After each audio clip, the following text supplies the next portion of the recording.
Hey everyone, welcome back to this channel. तो आज से हम ना ये विज़न की test series for the prelims 2024 start करने वाले हैं। तो हम यहाँ से स्टार्ट करेंगे कि प्रीलिम्स का ना मतलब 30,000 क्वेश्चंस हम प्रिपेयर करके चलेंगे। ठीक है, 30,000 क्वेश्चंस का हम टारगेट बनाते हैं। अगर ये कवर हो जाते हैं तो फिर आगे भी हम कंटिन्यू रखेंगे जब तक हमारा प्रीलिम्स नहीं हो जाता तब तक। तो चलिए स्टार्ट करते हैं आज का ब्लॉग।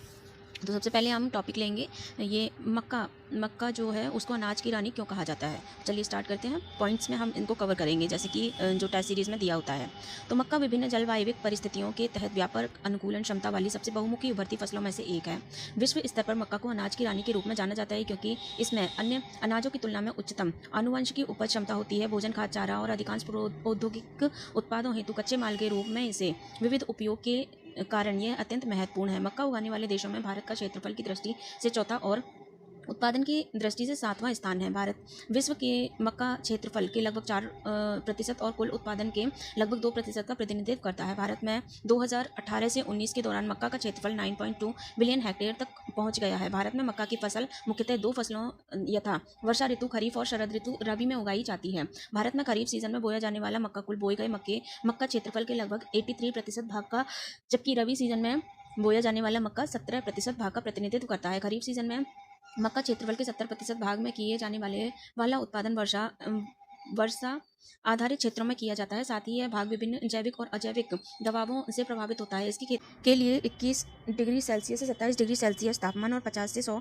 सेंटीमीटर वर्षा की आवश्यकता होती है। आंध्र प्रदेश, कर्नाटक, राजस्थान, महाराष्ट्र, बिहार, उत्तर प्रदेश, मध्य प्रदेश और हिमाचल प्रदेश प्रमुख मक्का उत्पादन राज्य हैं।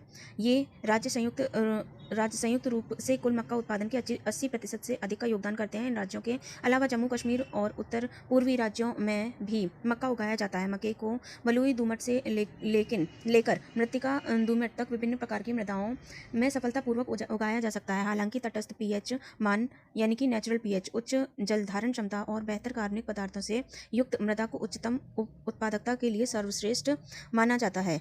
यह नमी आधिक्य के प्रति संवेदनशील फसल विशेष रूप से अतिरिक्त मृदा नमी एवं लवणता आधिक्य के प्रति है। इसके कारण खराब जल निकासी वाले क्षेत्र, निचले क्षेत्र और उच्च लवणता वाले क्षेत्र इसके लिए उपयुक्त नहीं होते हैं। इसलिए मक्का की खेती के लिए उचित जल निकासी वाले खेतों का चयन किया जाना चाहिए। इसलिए जो है इसका टेस्ट भी करेंगे हम, उसमें विकल्प ए सही होगा।